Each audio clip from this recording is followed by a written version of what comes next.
হুজুর জান্নাতের ভেতরে আবার শপিং মল থাকবে কেমনে? প্রশ্ন আসতে পারে না?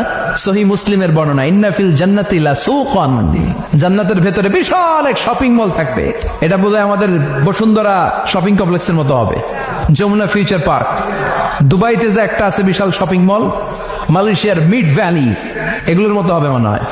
কত বিশাল যে শপিং মল হবে। সহিহ মুসলিমের বর্ণনা, প্রতি শুক্রবারে সব জায়গা থেকে বন বন করে মৌমাছির মতো জান্নাতীরা ওই শপিং মলে শপিং করতে আসবে। ইচ্ছে মতো দেদারসে পোশাক কিনবে, ইচ্ছে মতো শপিং করবে, টাকা দেয়া লাগবে না, ক্রেডিট কার্ড লাগবে না। সুবহানাল্লাহ পড়েন। ইচ্ছে মতো শপিং করবেন। দুনিয়াতে একটু কষ্ট করে হালাল উপার্জন করে খেয়ে যান। আল কানাআতু মিনাল ইসলাম, অল্পে খেয়ে তুষ্ট থাকার, আল্লাহ শুকরিয়া করা, এটার নামই ইসলাম। অল্প খাও, অল্প পড়ো, অল্প জমাও, অল্পের ভেতরে বরকত ঢুকাই দিছে কে?